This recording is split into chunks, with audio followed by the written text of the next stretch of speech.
I'm glad to have you here. Follow my story until the end and comment the city you're watching from. My daughter-in-law's cell phone rang, and on the screen appeared a photo of my husband, who had died 5 years ago. When I opened the message, my heart nearly stopped. Don't forget to subscribe to the channel and hit the notification bell to never miss a story. The morning sunlight filtered through the lace curtains of my farmhouse kitchen, casting delicate patterns across the worn oak table where Dennis and I had shared breakfast for 47 years. 5 years had passed since his funeral, yet I still set out 2 coffee mugs each morning before remembering. Old habits, they say, die hard. At 70, I'd learned that grief doesn't fade. It simply becomes furniture in the rooms of your heart. I was washing those 2 mugs, hands submerged in warm, soapy water, when I heard the buzz. At first, I thought it was a trapped bee. We got them sometimes in late September here in rural Vermont, confused insects seeking warmth before winter arrived. But the sound came again, persistent, mechanical. A phone vibrating against the wooden sideboard near the front door. "Hello?" I called out, drying my hands on my apron. "Did someone forget something?" Silence answered. My daughter-in-law, Elizabeth, had left just 20 minutes earlier after our usual Tuesday morning visit.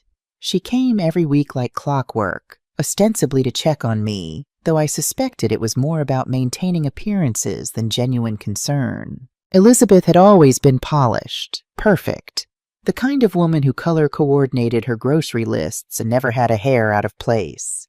The type who wore designer clothes to a farmer's market and complained about the dust on her Italian leather shoes. The phone buzzed again.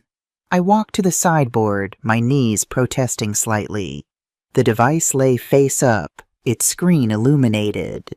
My breath caught in my throat. Dennis's face smiled up at me from the screen. Not a photo I recognized from our albums. This was different. Dennis wearing a blue button-down shirt I'd never seen, standing somewhere I didn't recognize. His smile broader than I'd seen it in years before his death. The image was attached to an incoming text message. My hand trembled as I reached for the phone. I shouldn't have looked. I knew that even as my fingers closed around the device. Privacy boundaries. These were things I'd always respected. But that was my husband's face. My dead husband looking younger, happier, more alive than he'd seemed during those final struggling years. The message preview showed beneath his photo. "Tuesday again, same time. I'm counting down the minutes until I can hold you." The room tilted slightly. I gripped the edge of the sideboard, my other hand still clutching Elizabeth's phone. The words swam before my eyes, refusing to make sense. Tuesday, same time, counting down the minutes. This message wasn't old. The timestamp read 9:47 a.m., just moments ago. Someone was texting Elizabeth, someone using Dennis's photo, someone who met with her on Tuesdays. My mind raced through possibilities, each more troubling than the last. A prank? Some cruel joke? But who would do such a thing? And why use Dennis's image? I should put the phone down. I should call Elizabeth, tell her she'd forgotten it, let her come back for it. Instead, I unlocked the screen. Elizabeth had never been cautious about security. I'd watched her enter her passcode dozens of times. My grandson's birthday, Jason's special day, 4 digits. 0814, August 15th. The phone opened without resistance. I navigated to the messages with shaking fingers. The contact was saved simply as C. Just a letter, nothing more. But the message thread went back months, years perhaps. I scrolled upward, watching dates flash past. "Can't wait to see you tomorrow. Wear that blue dress I love. Thank you for last night. You make me feel alive again. Your husband suspects nothing. We're safe. Your husband. My son, Ryan. Elizabeth's husband of 15 years, father of my grandson. The boy who'd helped Dennis rebuild the barn when he was just 19 years old. I sank into the chair by the door. Dennis's wedding gift to me, a hand-carved oak piece he'd spent 3 months perfecting. The phone felt hot in my hands, burning with secrets I'd never wanted to know. The earlier messages were different. Same place as always. The farm is perfect. She never suspects. Make sure the old woman doesn't see us. She's sharper than she looks. The old woman. Me. They'd been meeting here on my farm, right under my nose. I scrolled further, my heart hammering against my ribs. Then I found it. A message that made the world stop. I still have some of his clothes at the cabin. Should I get rid of them, or do you want to keep them as souvenirs? His clothes. Dennis's clothes. The reply from Elizabeth, dated 3 months after Dennis's funeral. Keep them. I like sleeping in his shirts. They smell like him. Like us. Like those afternoons when Kathleen thought he was at his brother's place. The phone slipped from my numb fingers, clattering against the floor. No, this couldn't be real. Dennis and Elizabeth. My husband and my daughter-in-law. It was impossible, obscene. A violation of everything I'd believed about my life, my marriage, my family. But the evidence glowed on that screen. Undeniable. How long? When had it started? Those Tuesday afternoons when Dennis claimed to visit his brother George in Burlington, had he been with Elizabeth instead? And George had died 2 years ago, taking any possibility of verification with him to the grave. I picked up the phone with trembling hands, forcing myself to read more. There were photos, dozens of them, carefully hidden in a separate folder I discovered by accident while searching. Dennis and Elizabeth together. Dennis's arm around her waist. Elizabeth kissing his cheek. My farmhouse visible in the background of several shots. My porch, my garden, my bedroom window. They'd been here together in my home. One photo showed them in my barn. Elizabeth wearing one of Dennis's old flannel shirts, laughing at something beyond the camera's view.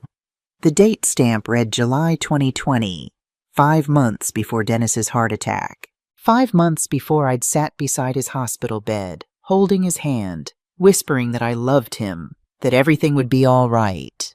Had he thought of her in those final moments? Had his last thoughts been of Elizabeth instead of me? A new message appeared, making me jump. Did you forget your phone? Ryan just called my cell asking if I'd seen you. I told him you were probably grocery shopping. Get your phone and call him back before he gets suspicious. C again. The mysterious sender using Dennis's photo. But Dennis was dead. So who was C? My mind worked through the puzzle, even as my heart cracked into smaller and smaller pieces. Someone was continuing Dennis's affair with Elizabeth. Someone who knew about their relationship. Someone who had access to Dennis's photos, his clothes, his secrets. I heard a car in the driveway. Elizabeth's silver SUV returning for her forgotten phone. I had perhaps 30 seconds to decide what to do. Confront her now with nothing but shock and heartbreak as my weapons, or stay silent. Learn more? I chose the latter. Quickly, I took pictures of several key messages and photos using my own phone, which I kept in my apron pocket. Then I erased any trace of my snooping and placed Elizabeth's phone back where I'd found it, screen down. By the time she knocked on the door, I was back at the sink, up to my elbows in soapy water. Kathleen? Her voice was honey-sweet, practiced. I think I left my phone here. Did you? I called back, not turning around. I haven't seen it, but you're welcome to look. She entered, perfect as always in her tailored pants and cashmere sweater, clothes that cost more than my monthly pension. I could smell her expensive perfume from across the room. I'm so scatterbrained lately, she said with a practiced laugh. Too many charity committees, I suppose. I watched from the corner of my eye as she retrieved her phone, checking it quickly, her expression flickering with relief when she saw the new messages. Found it, she announced brightly. Ryan called. I should head back. Of course. I forced a smile. Give him my love. Will do. Same time next Tuesday? My stomach clenched. I'll be here. After she left, I sat at my kitchen table, staring at the photos I'd taken, tears blurring my vision. Not just for the betrayal, though that cut deep, but for the fool I'd been. For years, perhaps, they had laughed at me. The old woman who never suspected. But who was C, the mysterious person who had stepped into Dennis's shoes? My hands shook as I scrolled through the photos again, looking for clues. And then I saw it, a reflection in a mirror. A man's arm, visible in the edge of a photo where Elizabeth was taking a selfie. On the wrist, a distinctive watch with a navy blue face. I knew that watch. It had been a gift from Dennis to his younger brother Charles on his 40th birthday. Charles C. The realization hit me like a physical blow. Not only had my husband betrayed me with my daughter-in-law, but now his brother, my brother-in-law, had taken his place in the affair. The same Charles who had hugged me at the funeral, who had helped me sort through Dennis's belongings, who had told me to call any time I needed help with the farm. I needed to know more. But I couldn't confront Elizabeth or Charles without proof beyond some stolen photographs. My son wouldn't believe me. Elizabeth had always made sure that Ryan saw me as slightly confused, slightly forgetful, a burden they nobly bore. I needed an ally, someone who would believe me. The name came to me instantly. Sophia Miller, my oldest friend, retired from 30 years as a detective with the Burlington Police Department. If anyone would know how to uncover the truth, it would be Sophia. I called her that afternoon. "Kathleen, is everything all right?" Sophia's voice was warm, concerned. We'd been friends since high school, had stood by each other through marriages, children, and now widowhood. She knew me well enough to hear the distress I was trying to hide. "I need your help, Sophia. Something terrible has happened. Can you come to the farm? Today, if possible." There must have been something in my voice because she didn't hesitate. "I'll be there in 2 hours." I spent those 2 hours in a daze, moving through the house that suddenly felt like a crime scene. How many times had they been here together? In which rooms? Had they sat at my table, slept in my bed? The betrayal felt physical, like a wound reopening with each new thought.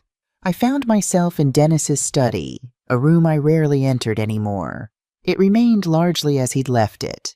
His books on the shelves, his reading glasses on the desk, his favorite throw draped over the leather armchair. But now I looked at it with new eyes. Had he kept mementos of his affair here? Letters? Gifts? I began opening drawers, searching through files, running my fingers along the underside of the desk. Nothing seemed out of place, until I reached the last drawer, the one that had always stuck slightly. Inside was a false bottom, something I'd never known about in all our years of marriage. Beneath it lay a small leather-bound journal, its pages filled with Dennis's distinctive handwriting. My hands trembled as I opened it. It was dated from 3 years before his death, continuing until just weeks before his fatal heart attack. I steeled myself and began to read. The entries were sporadic but detailed enough to confirm my worst fears. Dennis had begun an affair with Elizabeth shortly after she and Ryan married. What had started as flirtation had evolved into a full-blown relationship conducted right under the noses of their respective spouses. But there was more.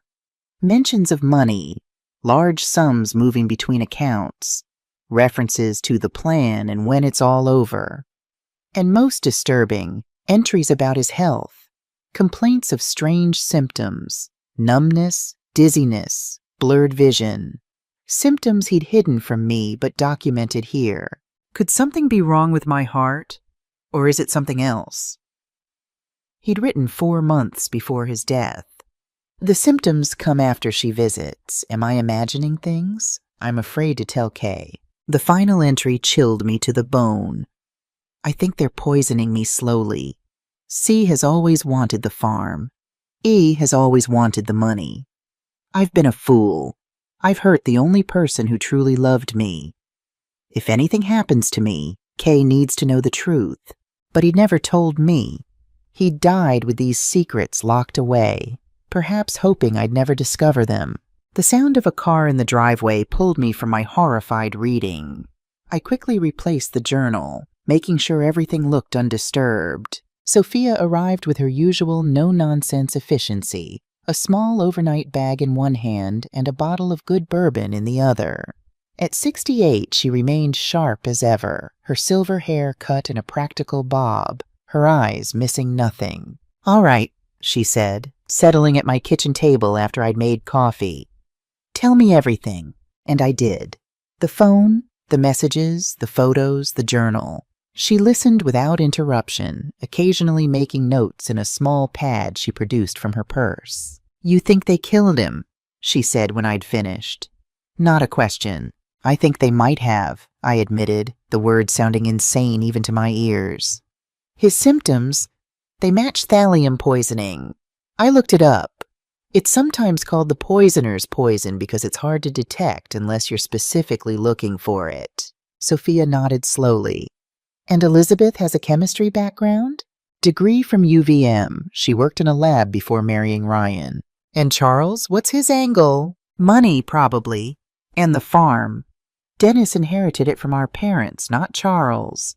It's worth millions now with all the surrounding land. Charles always resented that." "Who inherited when Dennis died?" "Everything came to me. Eventually it goes to Ryan and Jason. Charles got a cash bequest.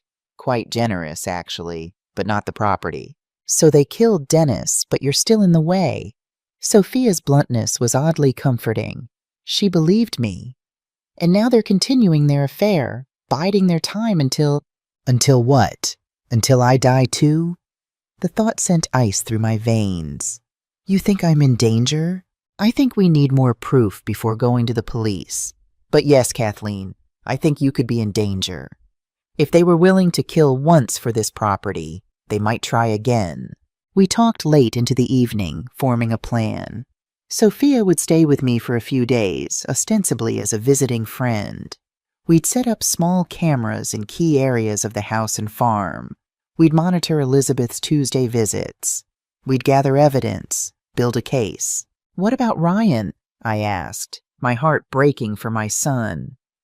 "Should we tell him?" Sophia considered this carefully. "Not yet.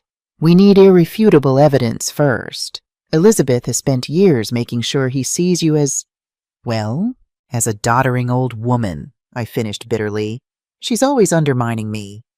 Kathleen forgot to take her pills again." Kathleen was confused about what day it was. "Maybe we should consider assisted living for your mother." Sophia reached across the table and squeezed my hand. "We'll prove her wrong. We'll prove all of it." That night, as I lay in bed listening to the familiar creaks of my old farmhouse, I felt something I hadn't experienced in years, a spark of righteous anger cutting through the fog of grief. They had taken Dennis from me, twisted with poison what should have been our final years together. They'd made me doubt my memories, my worth, my place in my own family, but they had underestimated me. They had seen an old woman, alone and vulnerable. They hadn't seen Kathleen Murphy, who had survived wars and loss and hardship, who had built this farm alongside her husband through drought and flood and economic downturns, who had raised a son and buried parents and endured. I would find the truth.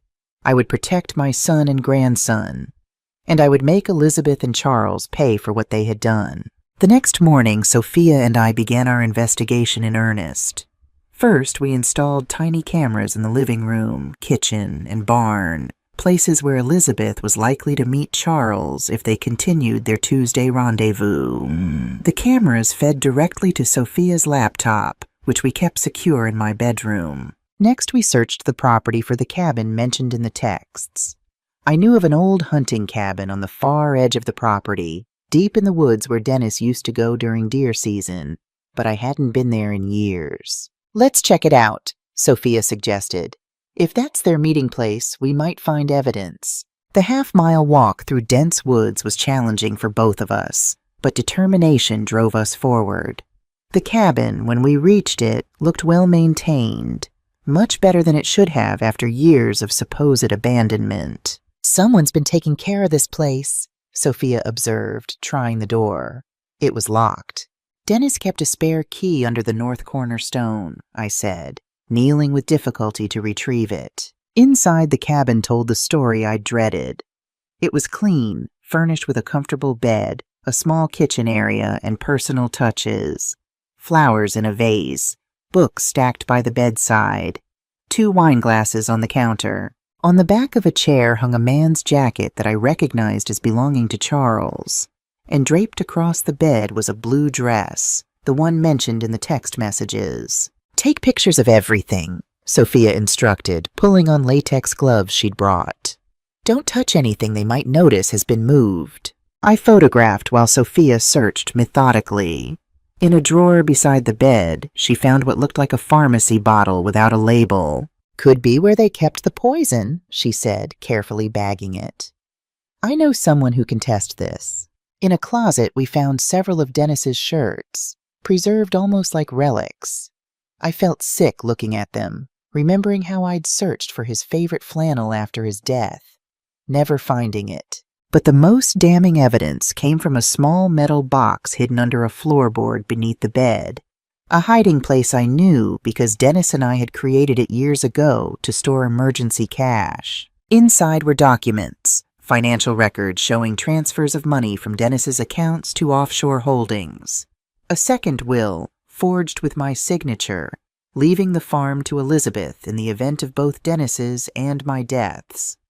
And most disturbing of all, a handwritten plan for what they called Phase 2, a detailed schedule for introducing small amounts of the same poison into my food over the coming months. My hand shook so badly that Sophia had to take the papers from me. "This is it," she said grimly. "This is more than enough to go to the police." "Will they believe us?" I asked. 2 old women with a story about poisoning and conspiracy? With this evidence, they'll have to investigate. She placed everything carefully into evidence bags she'd brought. Once a detective, always a detective. But we should gather more proof about their current relationship, too. We need to catch them together. When we returned to the farmhouse, exhausted but determined, we found a message on my answering machine from Ryan. "Hey, Mom, just checking in. Elizabeth mentioned you seemed a little confused this morning. Don't forget to take your blood pressure medication, okay? Maybe I should come by this weekend to organize your pill box again." I felt the familiar flare of indignation. I'd never been confused about my medication. It was another of Elizabeth's subtle undermining tactics. "See," I said to Sophia, "this is what I'm up against. If I tell Ryan what we found, he'll think I'm having delusions." "Then we need to make our case airtight," Sophia replied. "And we need to protect you in the meantime." That evening, we went through all my food and medications, discarding anything that might have been tampered with. Sophia insisted I eat or drink nothing that hadn't been newly purchased or prepared by her own hands. We took samples of my regular tea, coffee, and vitamins to be tested. We also made copies of all our evidence, storing one set in Sophia's safety deposit box in town and encrypting digital copies on her secure cloud storage. "Now we wait," Sophia said. "Tuesday is 4 days away. If they stick to their pattern, we'll catch them together." Those 4 days were among the most stressful of my life. Every sound made me jump. Every call from Ryan or Elizabeth made my heart race. I found myself checking and rechecking the cameras, watching the footage obsessively for any sign of intrusion. On Sunday, Ryan came by as promised. Elizabeth begged off, citing a migraine, much to my relief. I couldn't bear to look at her knowing what I now knew. Ryan looked tired, the lines around his eyes deeper than I remembered. He'd always been a serious boy, taking on responsibilities beyond his years after his father died. Now, at 43, he had the worn look of a man carrying too many burdens. "How are you really doing, Mom?" he asked as we sat on the porch swing, looking out over the fields where the corn was nearly ready for harvest. "I'm fine, Ryan. Better than fine with Sophia visiting." "Good, good." He seemed distracted. "Elizabeth worries about you out here all alone." I bit back the retort that rose to my lips. "I'm not alone. I have my farm, my community. My independence matters to me." "I know, Mom," he sighed. "It's just, Elizabeth thinks maybe we should consider selling the farm, moving you closer to us in Burlington. There's a nice retirement community near our house." And there it was. The first move in their plan. Get me off the farm, away from my support network, under their watchful eye. I felt cold despite the warm September sun. That's very thoughtful, I said carefully. But this is my home, Ryan. I'm not leaving. But the maintenance, the isolation, is perfectly manageable, I interrupted, more sharply than intended. I softened my tone. Honey, I know you worry, but I'm more capable than you realize. He didn't look convinced, but dropped the subject. We spent the rest of his visit talking about Jason's school achievements and Ryan's work as an architect. Normal things. Family things. It broke my heart to know what was coming. The revelations that would shatter his world as they had mine. As he was leaving, he hugged me tightly. I love you, Mom. I just want what's best for you. I know, sweetheart. I held him close, breathing in the scent of him. Still my little boy beneath the cologne and responsibility. I love you too, more than you know. After he drove away, I found Sophia watching me from the doorway. He has no idea, she said softly. None. I wiped away a stray tear. How do you tell your child that his wife is a monster? With evidence, Sophia replied, with indisputable proof. Tuesday dawned clear and cool. Elizabeth would arrive at 9:30 a.m. as she always did, ostensibly to help me with household chores and shopping. We prepared carefully, making sure all cameras were functioning, our phones charged, ready to record any incriminating conversations. Remember, Sophia cautioned, act normal. Don't give anything away. Let her think you're the same oblivious old woman she's been manipulating. I know how to play a role, I said grimly. I've been doing it for years. At 9:25, Sophia retreated to my bedroom with her laptop, ready to monitor the camera feeds. I sat at the kitchen table with my customary cup of tea, a newspaper open before me, the picture of an unsuspecting grandmother waiting for her weekly visit. Elizabeth arrived precisely on time, breezing in with a paper bag of pastries I knew I wouldn't eat, and a forced smile that now seemed sinister rather than sweet. Good morning, Kathleen. Isn't it a beautiful day? She set the bag on the counter and hung her designer coat on the hook by the door. I brought those almond croissants you like from Bella's bakery, the same bakery whose treats had often left me feeling strangely ill afterward. How thoughtful, I murmured. She moved around my kitchen with practiced familiarity, making coffee, chatting about neighborhood gossip, committee meetings, Jason's soccer games. I nodded and smiled in all the right places while watching her hands carefully. Did she slip something into my mug when she thought I wasn't looking? I couldn't be sure. I'm not very hungry this morning, I said when she placed a croissant before me. I'll save it for later. A flicker of annoyance crossed her face, quickly masked. You really should eat, Kathleen. You're looking a bit thin. Sophia's been cooking up a storm since she arrived. I'm quite well fed. I sipped water from a bottle I'd opened myself, instead of the coffee she'd prepared. Oh yes, your friend's still here? Elizabeth's tone was light, but I caught the tension in her shoulders. How much longer is she staying? Indefinitely, I replied with a smile. It's wonderful having company. Another flash of irritation. Well, that's nice. Though I worry about you overtaxing yourself with a house guest at your age. At my age. As if 70 were ancient. As if I hadn't been managing this 200-acre farm largely alone for 5 years. Sophia's hardly a demanding guest, I said mildly. In fact, we're considering making the arrangement permanent. 2 widows keeping each other company. This clearly wasn't part of her plan. Elizabeth busied herself wiping down an already clean counter. That seems hasty. Have you discussed this with Ryan? I don't need my son's permission for house guests, Elizabeth. I let a hint of steel enter my voice. She turned, studying me with new attention. No, of course not. I just meant... The sound of a car coming up the drive interrupted her. Through the window, I saw a familiar blue pickup truck. Charles. Elizabeth froze, panic flashing across her perfect features. I wasn't expecting anyone. Neither was I lied smoothly. Perhaps it's a delivery. But Charles was already letting himself in the back door, something he'd apparently done often enough to feel entitled to do. He stopped short when he saw me sitting at the table. "Kathleen, I was just dropping by to check on that fence in the north pasture. Ryan mentioned it needed fixing." Ryan had mentioned no such thing, and Charles knew it. I could see the calculation in his eyes as he glanced between Elizabeth and me, trying to assess the situation. "How thoughtful," I said, using the same bland tone I'd perfected over years of being underestimated.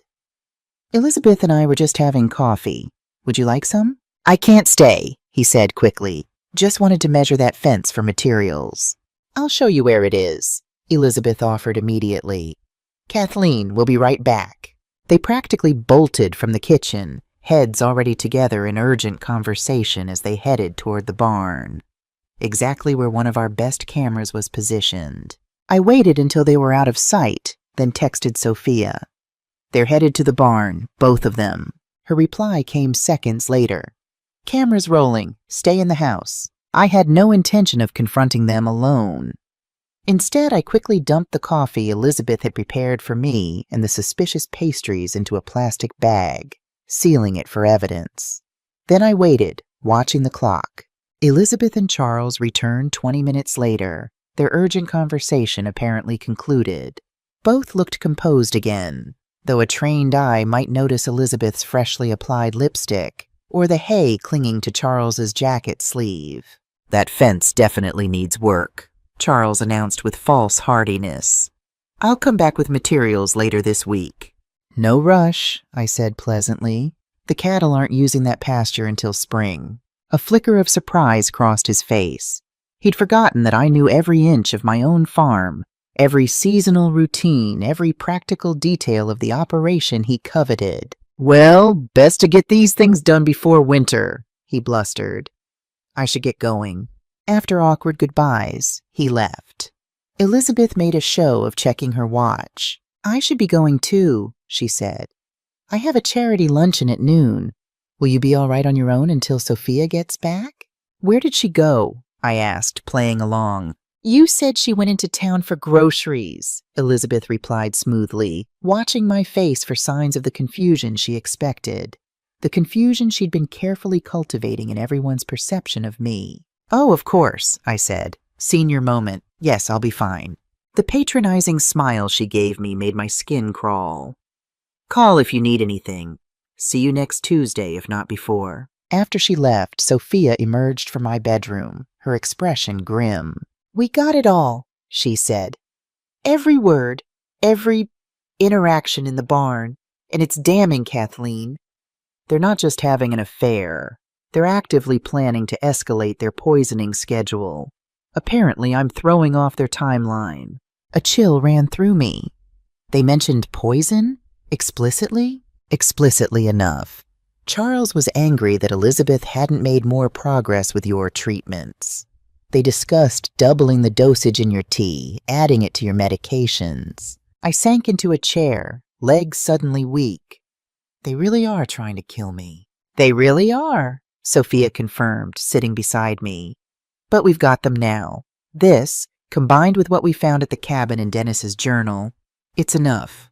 We need to go to the police." "What about Ryan? Jason?" My voice broke. "This will destroy them." Sophia took my hand, her grip firm and reassuring.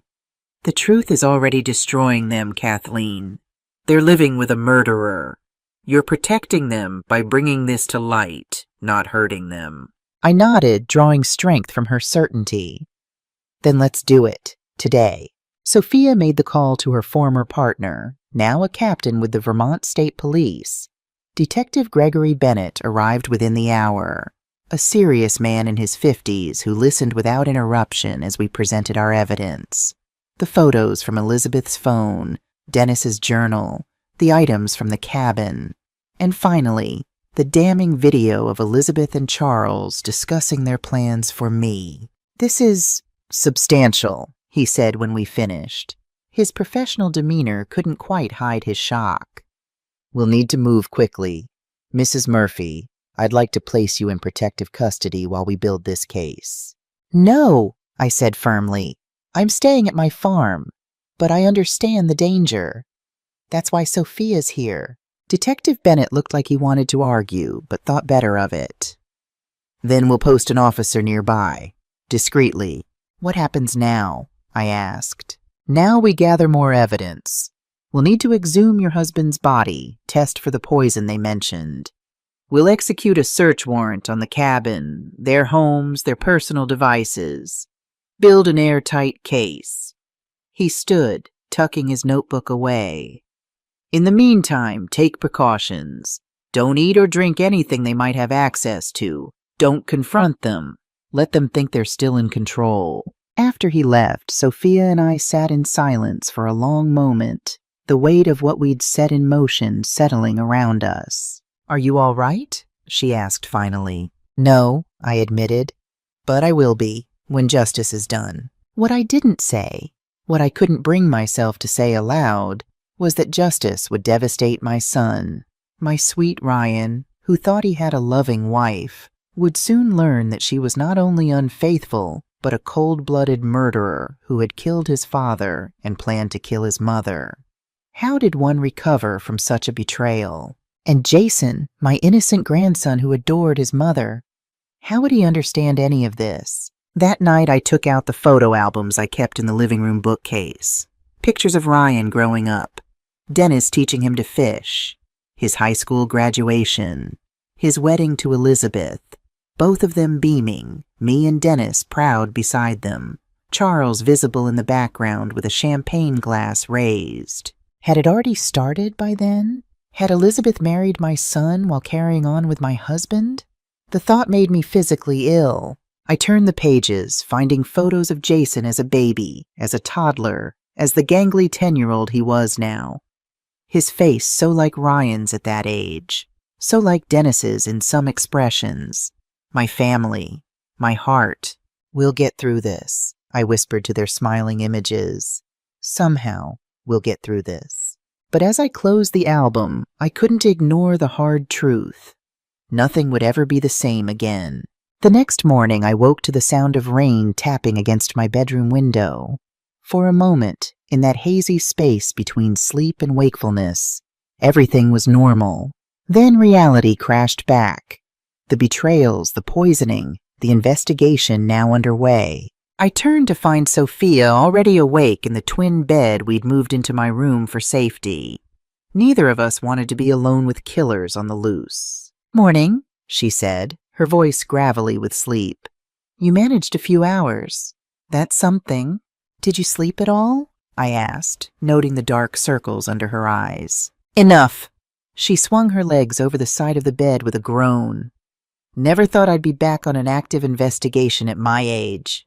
"Never thought I'd be the target of a murder plot at mine," I replied dryly. This was how we'd managed the unimaginable, with gallows humor and practicality.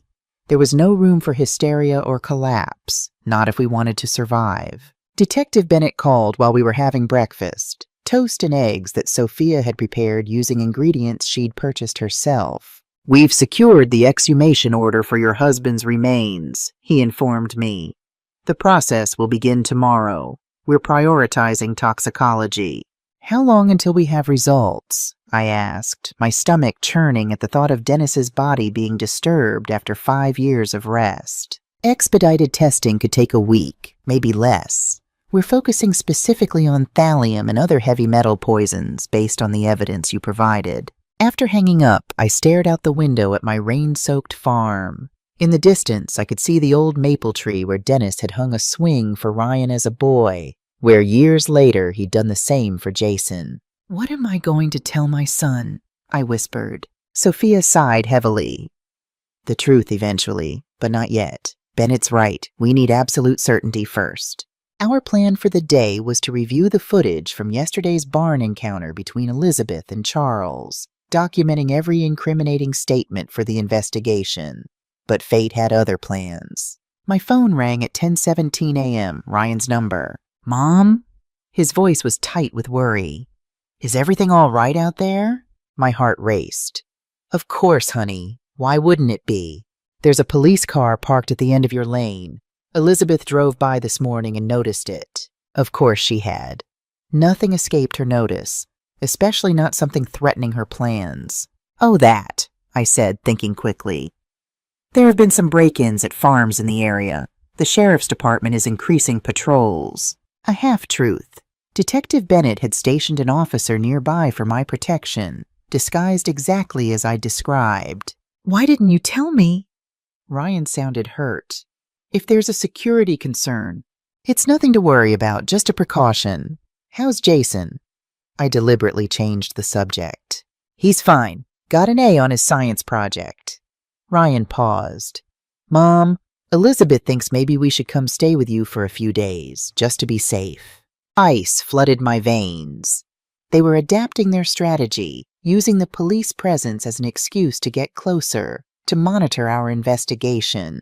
That's sweet but unnecessary, I said, keeping my voice light. Besides, Sophia's here. We're having a wonderful girls' reunion.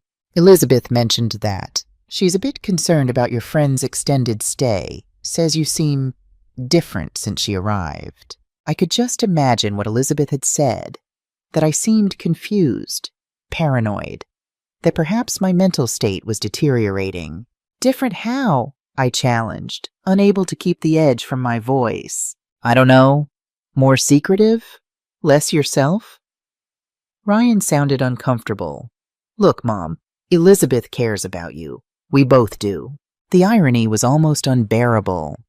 I know, sweetheart. Tell Elizabeth I appreciate her concern, but I'm perfectly fine. Better than I've been in years, actually. After we hung up, I relayed the conversation to Sophia. They're suspicious, she said grimly. We need to accelerate our timeline. How? We're waiting on the exhumation results. We dig deeper into Elizabeth's background. People like her. They don't just wake up one day and decide to become poisoners.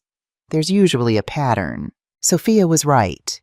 We spent the rest of the morning searching online for information about Elizabeth's past. Her maiden name was Williams, and she'd grown up in a small town in upstate New York before attending the University of Vermont for her chemistry degree. Let's look for obituaries, Sophia suggested. Previous marriages, family deaths, anything suspicious. It took hours of careful searching, but eventually we found something. Elizabeth had been briefly married before Ryan, a fact she'd never mentioned to me. Her first husband, a professor at UVM named Robert Kensington, had died suddenly at age 45 of what was reported as heart failure. Just like Dennis, I whispered. But that wasn't all.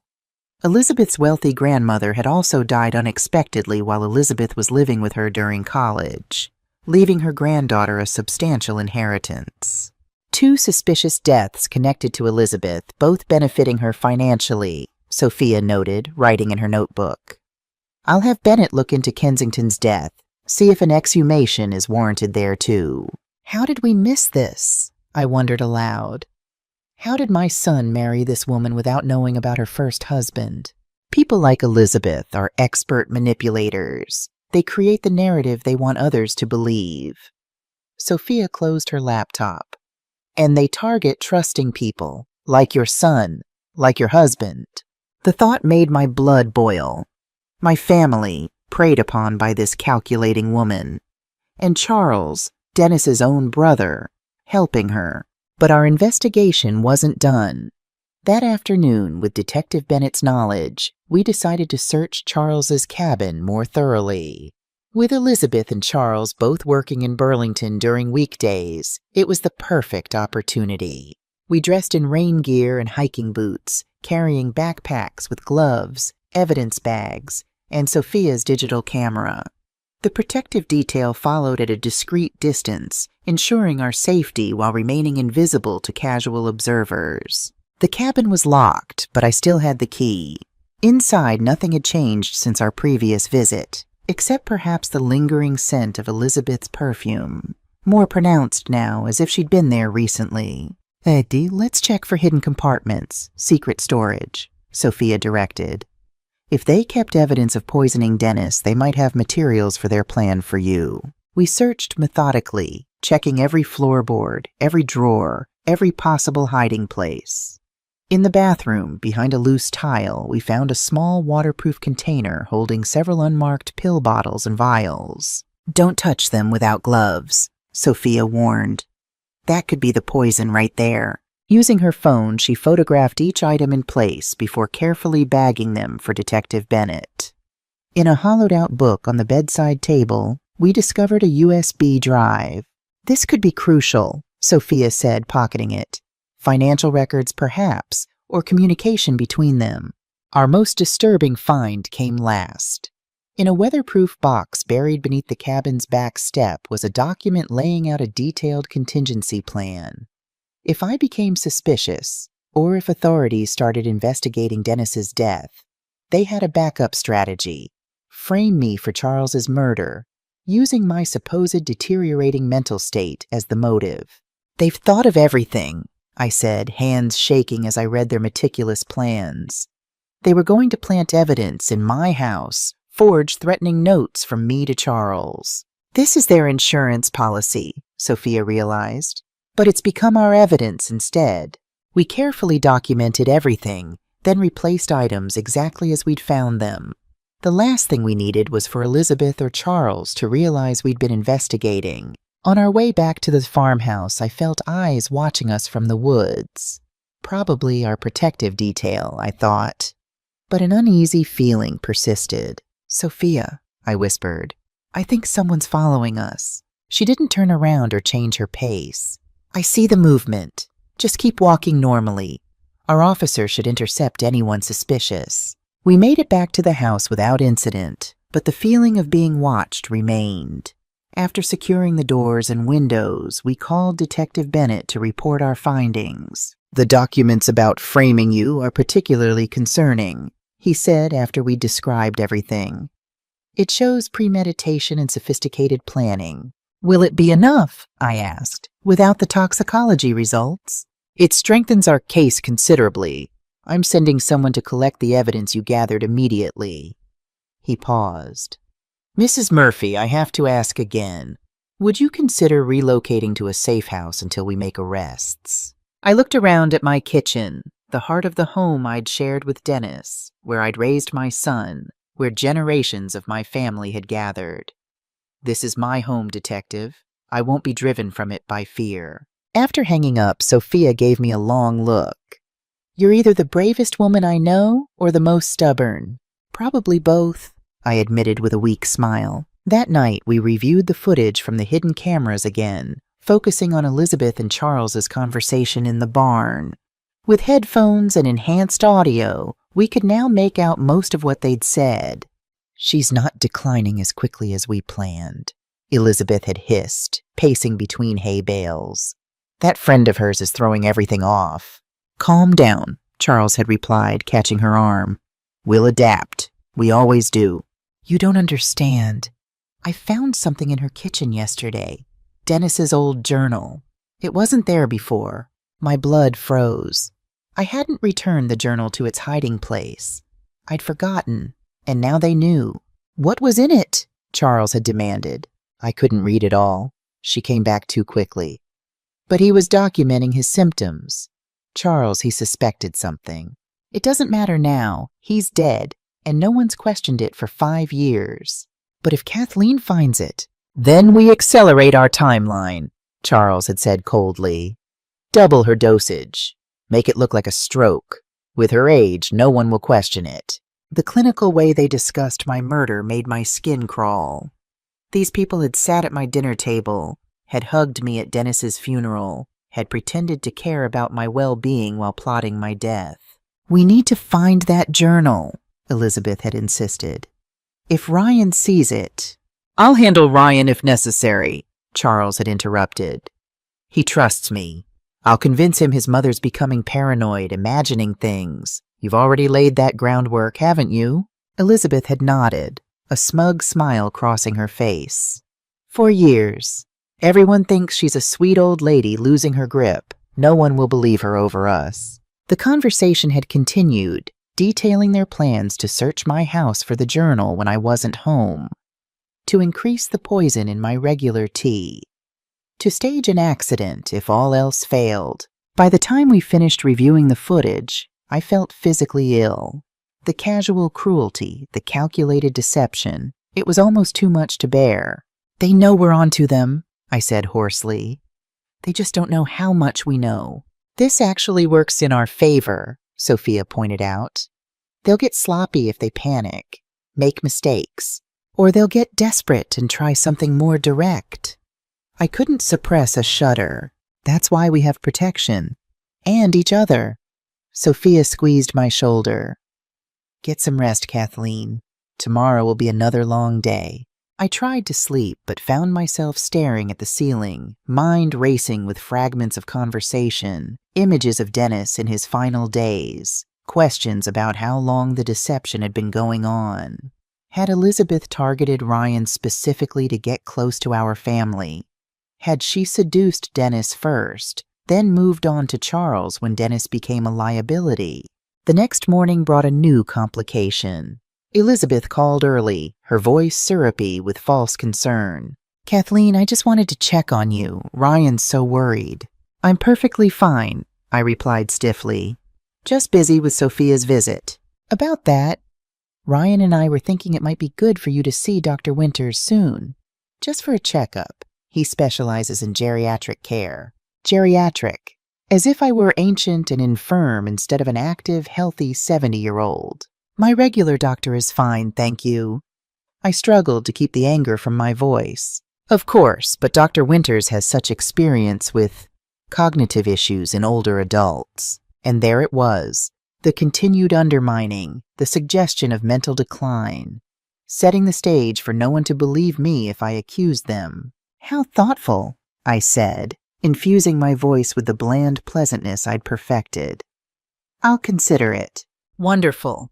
In fact, I took the liberty of making you an appointment for tomorrow. Ryan can drive you. My grip tightened on the phone. Tomorrow doesn't work for me, I'm afraid. Sophia and I have plans. What plans? The sharpness in her tone betrayed her frustration. Just some errands in Burlington. I deliberately kept it vague. Thank you for thinking of me, Elizabeth. I need to go now. After hanging up, I relayed the conversation to Sophia, who had been listening nearby. They're escalating, she said grimly. This doctor is probably someone they've manipulated or bribed to declare you incompetent. We need to warn Bennett, I agreed, reaching for my phone. Before I could dial, however, there was a knock at the front door. Through the peephole, I saw Ryan standing on my porch, alone and looking troubled. My heart sank. I wasn't ready for this confrontation, not without the toxicology results, not without irrefutable proof. It's Ryan, I whispered to Sophia. What do I do? Let him in. Act normal. Don't reveal what we know. She quickly gathered our notes and evidence, tucking them into a drawer. I'll be right here. Taking a deep breath, I opened the door. Ryan, what a surprise. Is everything okay? My son looked exhausted, the kind of bone-deep weariness that comes from prolonged stress. Can I come in, Mom? We need to talk. Of course. I stepped back, letting him enter the farmhouse he'd grown up in. You remember Sophia, don't you?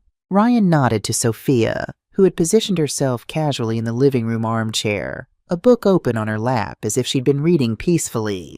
Would you like some coffee? I offered, falling back on the rituals of hospitality to mask my anxiety. No thanks. Ryan paced the length of the living room, a habit he'd had since childhood when something bothered him. Mom, I'm worried about you. Here it came. Elizabeth's influence, the suggestion of my declining faculties. I braced myself. There's no need to worry. I'm fine. I kept my voice steady, reassuring. Are you? He stopped pacing, fixing me with a direct gaze so like his father's that my heart ached. Because something feels off. These sudden security concerns. Your friend moving in indefinitely. Elizabeth says you've been acting strangely, forgetting things, seeming suspicious of her. I chose my words carefully. Ryan, I know you love your wife, but has it occurred to you that perhaps she doesn't have the most accurate perception of me? He frowned. What's that supposed to mean? Just that Elizabeth and I have different perspectives on things. Like what things? There was an edge to his voice now. I desperately wanted to tell him everything about the affair, the poisoning, the plot against me. But without the toxicology results, without absolute proof, I risked losing him forever. Ryan, I said gently, I'm your mother. I've always wanted what's best for you, always supported your choices. But I need you to consider something carefully. Has Elizabeth ever given you reason to question her truthfulness? About anything? His expression darkened. Did Sophia put these ideas in your head? Because Elizabeth warned me this might happen. Said you've been increasingly paranoid since your friend arrived. Of course she had. Elizabeth had been carefully constructing this narrative for years. Sophia spoke up, her tone measured. Ryan, I've known your mother since before you were born. Do you really think I'd encourage paranoia or delusion in my oldest friend? Ryan ran a hand through his hair, a gesture so reminiscent of Dennis that it made my chest ache. I don't know what to think anymore. Mom seems different. Elizabeth is worried sick about her. There's a police car stationed near the property for mysterious break-ins I can't find any record of when I check with local authorities. So he'd been checking up on my story. Elizabeth's influence again, planting seeds of doubt. Your mother is different, Sophia agreed calmly. She's grieving, Ryan. The 5th anniversary of Dennis's death just passed. It's brought up a lot of emotions, memories, a simple explanation, close enough to the truth to be believable. Ryan's posture relaxed slightly. Is that it, Mom? Is that what's going on? I seized the opportunity Sophia had created. Yes, that's a big part of it. Having Sophia here helps. Someone who knew your father, who remembers our life together. It wasn't a complete lie.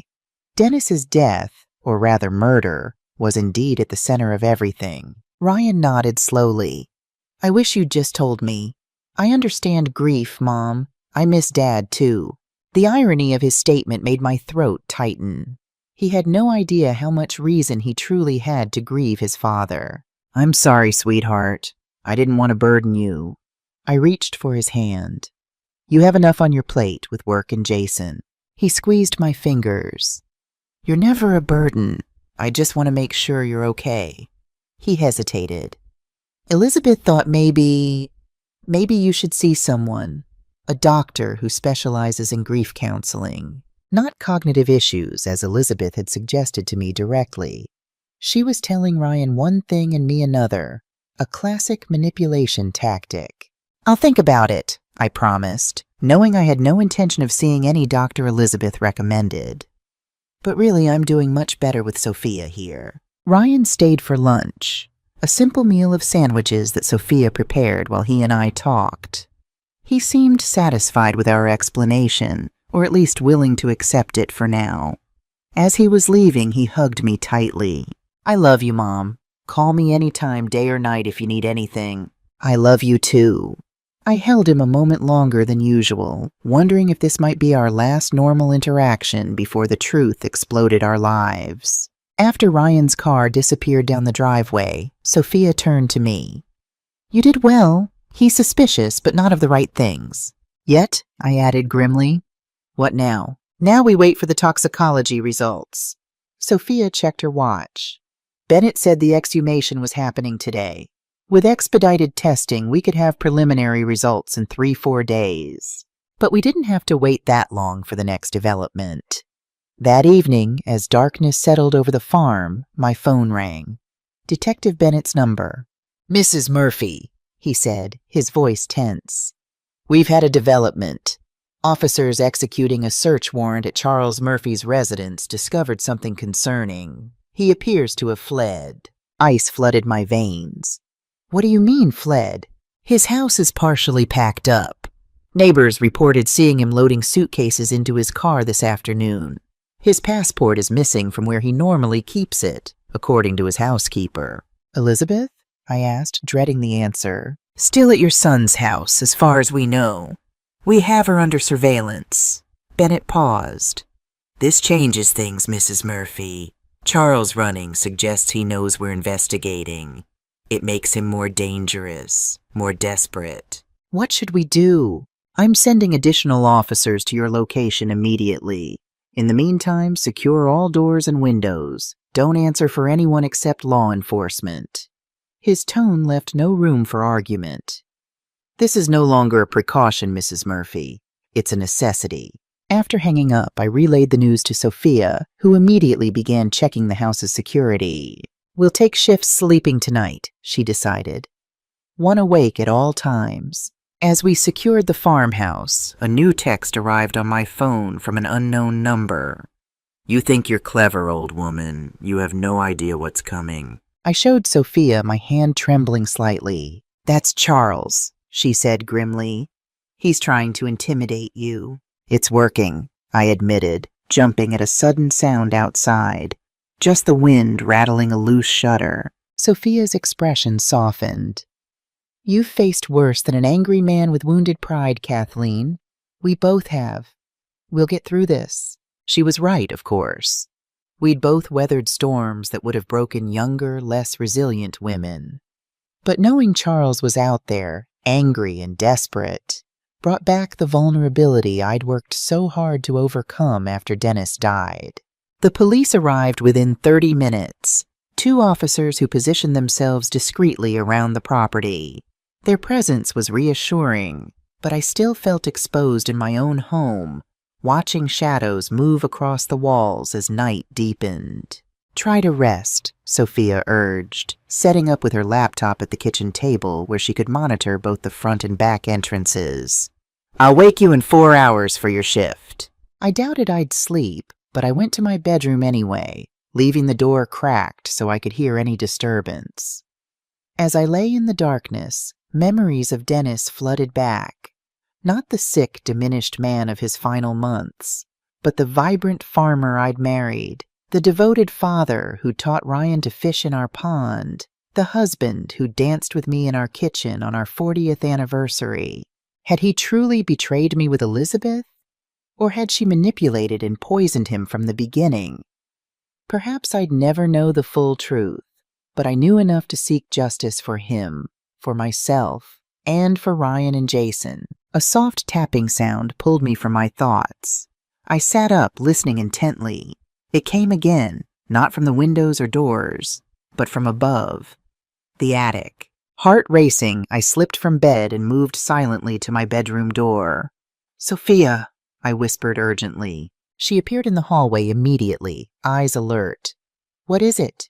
"There's someone in the attic." I pointed upward as the sound came again. A definite footstep on the old wooden boards. Sophia pulled a small handgun from her pocket, a relic from her police days that I hadn't known she was carrying. "Call the officers outside," she mouthed, pressing her cell phone into my hand. I dialed with shaking fingers while Sophia positioned herself beneath the attic access panel in the hallway ceiling. The officer answered on the first ring. "Someone's in the attic," I whispered. "We can hear footsteps." "Stay put," he ordered. "We're coming in." The minutes that followed were among the most terrifying of my life. Sophia standing guard with her small pistol. The sound of officers entering through the front door. The creak of the attic stairs as someone descended. Then a crash. A shout. The thunder of footsteps as someone bolted down the main staircase. A figure darted past the hallway entrance. A man in dark clothing. The officers in pursuit, yelling commands to stop.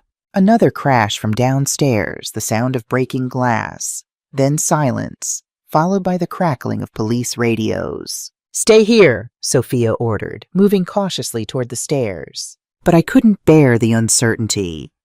I followed at a distance, peering down into my once peaceful living room, now in disarray. One of the officers was speaking into his radio, requesting backup. The other was examining a broken window where the intruder had apparently escaped. "It was Charles Murphy," the first officer confirmed when he saw us. "We got a good look at him before he fled into the woods." "Did he take anything?" I asked, surveying the mess. "That's what we need to determine, ma'am. Can you check if anything's missing or out of place?" A cursory inspection revealed nothing obviously stolen, but when I reached my study, Dennis's old office, I felt a chill. The drawer where I'd replaced his journal was partially open, the false bottom disturbed. The journal itself was gone. "He took my husband's journal," I told the officers, my voice tight with anger and fear. It contained evidence of his poisoning. We'll find him, the officer assured me. The woods are surrounded. He can't have gone far on foot. But as the night progressed and more officers arrived with search dogs and flashlights, Charles remained elusive. He knew these woods as well as I did, had hunted them with Dennis for decades. There were caves, abandoned hunting blinds, countless places to hide. By dawn, the search had widened to neighboring properties with no success. Detective Bennett arrived, looking grave. "We've issued an APB for Charles Murphy," he informed us. "All airports, train stations, and bus terminals are on alert. His credit cards and passport have been flagged." "What about Elizabeth?" I asked. "Is she still at home?" Bennett nodded. "Under surveillance. She reported to work this morning as usual. She's maintaining the appearance of normalcy." "She knows," Sophia said flatly. "She must know he's run." "Probably," Bennett agreed. "But she's smart enough not to show it. We're monitoring all her communications." As morning brightened, I surveyed my violated home with a mixture of anger and determination. Charles had hoped to intimidate me, to retrieve evidence that might incriminate him. Instead, he'd revealed his desperation and placed himself squarely in the crosshairs of a police manhunt. "What now?" I asked Bennett as officers continued to process the scene. "Now we tighten security even further. You'll have officers inside the house as well as outside." He hesitated. "And we need to consider bringing your son into this conversation, Mrs. Murphy. If Charles contacts Elizabeth, Ryan could be in danger without realizing it." The moment I'd been dreading had arrived. "I want to tell him myself," I insisted. "Not in an official police interview. He deserves that much." Bennett considered this. "All right, but not alone. I'll be present, and we'll do it at the station where it's secure." I nodded, my throat tight. "When?" "Today, as soon as possible." Sophia squeezed my hand as Bennett stepped away to make arrangements. "You can do this, Kathleen. It will be devastating for him, but better coming from you than strangers." "How do you tell your child that the woman he loves murdered his father and planned to murder his mother?" I asked, my voice breaking. "How do you destroy someone's entire world?" "You don't destroy it," Sophia said gently. "You reveal the truth that was already there, hidden beneath the lies. It will hurt, terribly. But living in a false reality hurts more in the end." I knew she was right. But as I prepared to leave for the police station, packing the evidence we'd gathered, steeling myself for the conversation ahead, I couldn't help feeling like I was about to shatter my son's life beyond repair. The drive to the Burlington Police Department was silent, tense. Bennett had arranged for Ryan to meet us there under the pretense of discussing a security concern at the farm. He'd be waiting, unsuspecting, having no idea his world was about to implode. As we pulled into the parking lot, I spotted Ryan's car already there. My heart hammered against my ribs. There was no going back now. "Ready?" Sophia asked softly. I wasn't. I would never be ready for this. But I nodded anyway, gathering what remained of my courage. "Let's get this over with." We were escorted to a private conference room where Ryan waited, looking confused and increasingly concerned as Detective Bennett, Sophia, and I filed in. "Mom?" His gaze darted between us. "What's going on?" "They said there was some kind of security issue." I sat across from my son, my only child, and took his hands in mine. They felt so much like Dennis's. Strong, capable, slightly calloused from weekend work around his own house. "Ryan?" I began, my voice steadier than I'd expected. "What I'm about to tell you is going to be difficult to hear. Impossible even, but I need you to listen completely before you react. Can you promise me that?" His expression shifted from concern to alarm. "You're scaring me. Are you ill?" "No, sweetheart, this isn't about my health." I squeezed his hands. "It's about your father, and Elizabeth, and a truth I've only recently discovered myself." And so I began the hardest conversation of my life, laying out the evidence piece by piece. The phone messages, Dennis's journal, the cabin, the poisoning, Charles's involvement, the plot against me. Detective Bennett added official details where appropriate. Sophia provided corroboration. Ryan's face transitioned through disbelief, anger, shock, and devastation as the story unfolded. He pulled his hands away, stood up, paced, sat down again. Questioned, argued, denied. "This is insane," he said, voice raw with emotion. "Elizabeth wouldn't. She couldn't." "We have proof, Ryan," I said gently. "Physical evidence. Toxicology results from your father's exhumation should confirm everything within days." "You had Dad dug up?" His voice cracked. "Without telling me? I couldn't risk Elizabeth finding out. I know how impossible this is to believe." "Impossible doesn't begin to cover it." He slammed his hand on the table. "My wife is not a murderer. This is some kind of delusion, a mistake." Bennett slid the USB drive across the table. "This contains video of your wife and uncle discussing plans to poison your mother, Mr. Murphy. It was recorded 3 days ago in your mother's barn." Ryan stared at the drive as if it might bite him. I don't. "Watch it," I urged. "Please." With trembling hands, he inserted the drive into Bennett's laptop. For the next 12 minutes, no one spoke as Elizabeth and Charles's conversation played out in crystal clear audio and video. Their casual discussion of my death, their reference to having poisoned Dennis, their contingency plans if they were discovered. When it ended, Ryan sat frozen, his face ashen. "That's her voice," he whispered. That's really her." The fight seemed to drain out of him all at once. He slumped in his chair, staring blankly at the now dark screen. "Where's Jason?" he asked suddenly, panic flaring in his eyes. "If what you're saying is true, if she's capable of this—" "Jason is safe," Bennett assured him. "We've had an officer watching your house since dawn. Elizabeth left for work as usual. Your son caught his regular bus to school, where we have someone keeping an eye on him discreetly." Ryan buried his face in his hands. "What do I do? What do I tell him? How do I even begin to process this?" My heart broke for him. In the space of an hour, he'd lost both his father, again in a more horrific way, and the woman he'd believed was his loving wife. "We'll help you," I promised. "Every step of the way.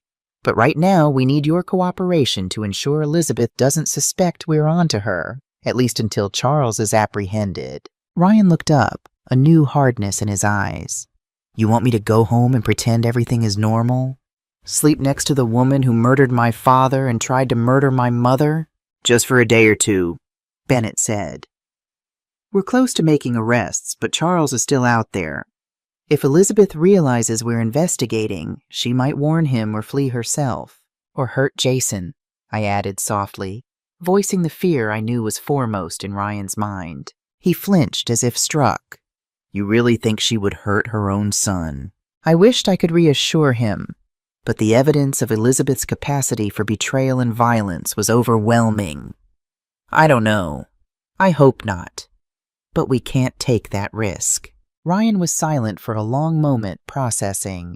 When he finally looked up, his eyes held a determination I recognized. The same resolve I'd found within myself when I'd discovered the truth. "What do you need me to do?" "Act normal," Bennett instructed. "Go home tonight. Don't confront Elizabeth. Don't give any indication that you know. We'll arrange for Jason to be removed safely from the situation tomorrow morning. Perhaps a surprise trip to visit a friend. Once he's secure, we'll move in to arrest Elizabeth." Ryan nodded mechanically. "And Uncle Charles?" "The manhunt continues," Bennett said. "Every law enforcement agency in 3 states is looking for him." As our meeting concluded, Ryan embraced me fiercely. "I'm so sorry, Mom," he whispered. "I should have seen it. Should have known." "How could you have?" I stroked his hair as I had when he was a child. "She fooled us all." He pulled back, eyes red-rimmed but resolute. "Not anymore. I'll do whatever it takes to protect Jason and help you get justice for Dad." Watching him walk away to return to his unsuspecting wife, I felt a mixture of pride in his strength and terror for what he faced.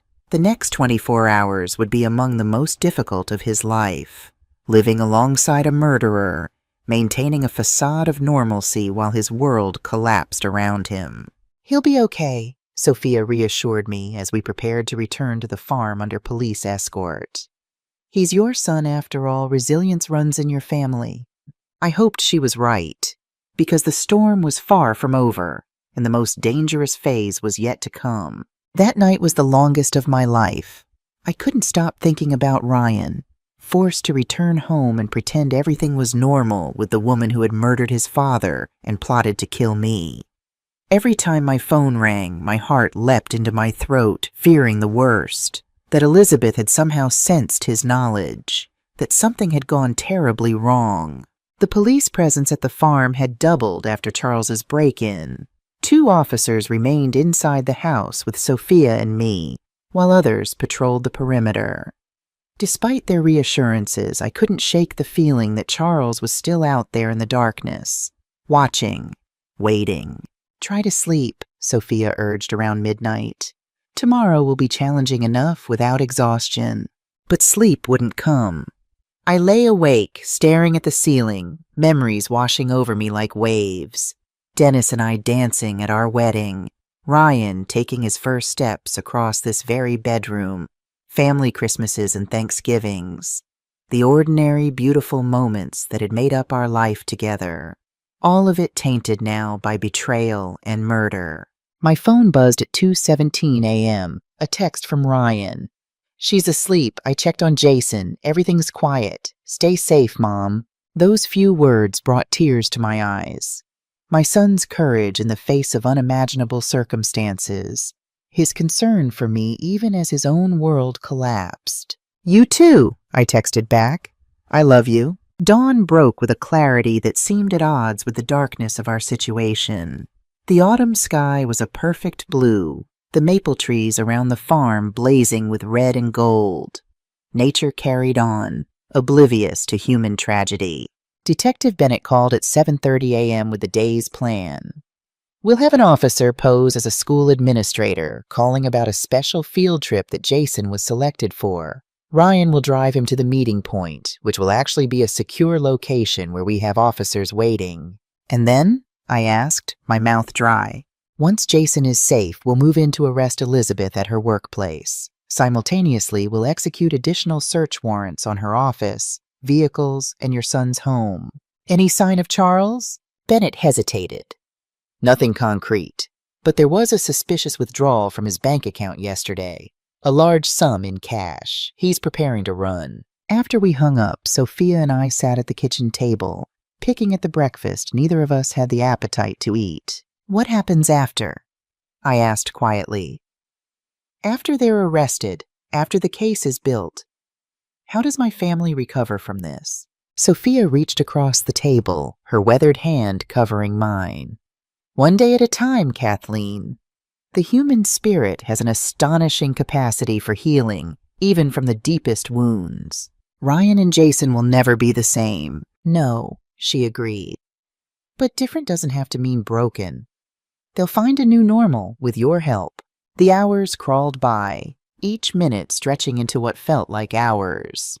Bennett called again at 10:45 a.m. "Jason is secure," he reported. "Ryan got him safely to the meeting point.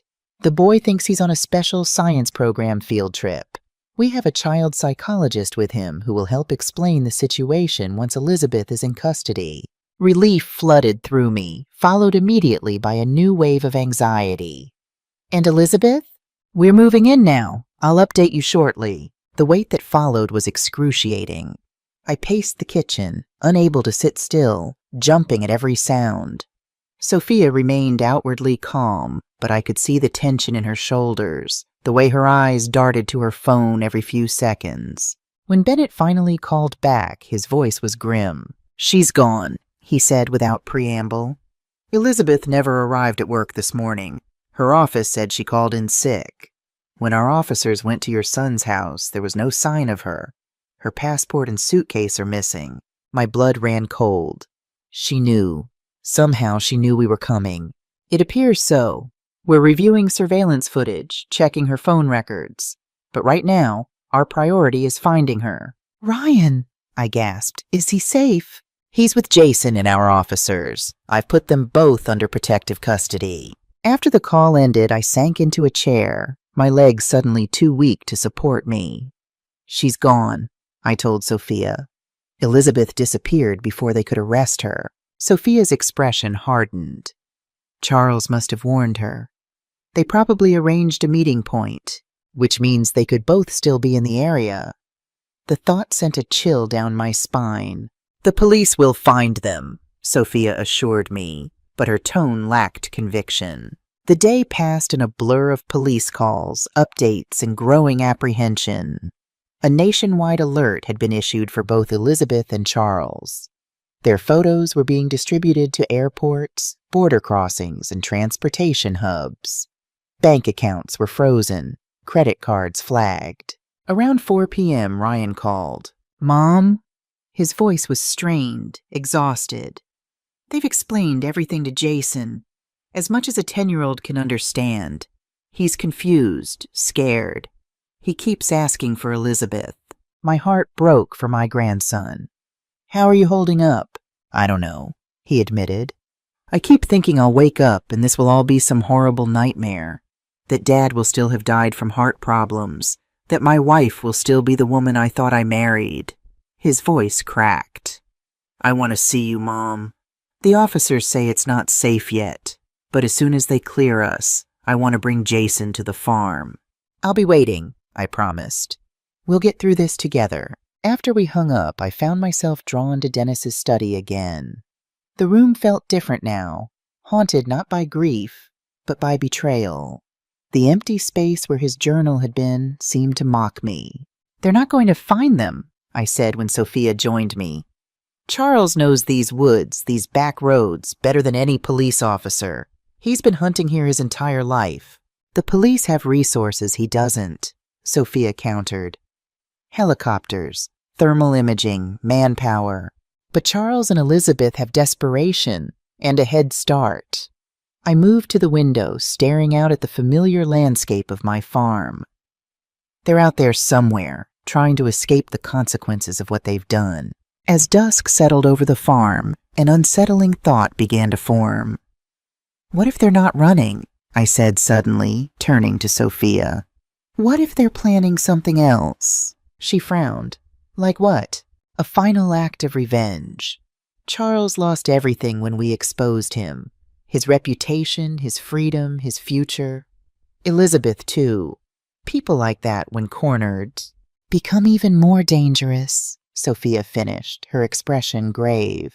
You think they might come here? It wasn't a question. The same thought had clearly occurred to her. This farm is what they wanted all along, I reasoned. And they know they've lost it forever now. What better revenge than to destroy what they couldn't have? Sophia immediately went to alert the officers stationed around the property. Extra patrols were ordered. The perimeter tightened. As night fell, floodlights illuminated the yard, the barn, the edge of the woods. The farmhouse that had been my sanctuary for decades now felt like a fortress under siege. Around 9 p.m., as Sophia and I were having tea in the kitchen, trying to distract ourselves with mundane conversation, the power went out. The house plunged into darkness, emergency lights flickering on seconds later. Stay here, one of the officers ordered as his partner radioed for backup. The generators should kick in soon, but I knew better. The generators are in the barn, I said, a chill running down my spine. Someone would have to turn them on manually in a power outage. The officer cursed softly. No one goes to the barn. We'll manage with emergency lighting until backup arrives. Minutes stretched into an hour. No backup, no communication from the officers outside. Just silence, broken occasionally by the wind and the creaking of the old house. Something's wrong, Sophia whispered, her hand moving to her small pistol. The others should have checked in by now. The officer tried his radio again. Static. He moved to the window, peering out cautiously. I can't see the patrol car that was parked by the drive. A terrible suspicion formed in my mind. Check the landline, I suggested, already knowing what they'd find. The officer lifted the receiver. Dead. Cell phones? Sophia asked, already checking hers. No signal, the second officer confirmed. We were cut off. Isolated. Exactly as Charles and Elizabeth had planned. They've disabled the patrol cars, Sophia theorized. Probably cut the phone lines and set up a cell signal jammer. Standard procedure for a planned attack. The officers exchanged glances, their training visibly kicking in. We need to secure a defensive position, the senior officer decided. Somewhere with limited entry points, good visibility. The attic, I suggested immediately. One entrance, small windows with good sight lines, sturdy door we can barricade. As we prepared to move upstairs, a sound stopped us cold. The crunch of tires on gravel. Headlights swept across the front windows. Police backup? The younger officer suggested hopefully. They wouldn't approach with headlights on a potentially hostile situation, Sophia countered, her experience showing. We moved carefully to the window. A dark SUV I didn't recognize had parked in the circular drive. Two figures emerged. One male, one female. Even in the dim light, I recognized them immediately. Charles and Elizabeth had come home. Get upstairs now, the senior officer ordered urgently. Go to the attic, barricade the door. We'll handle this.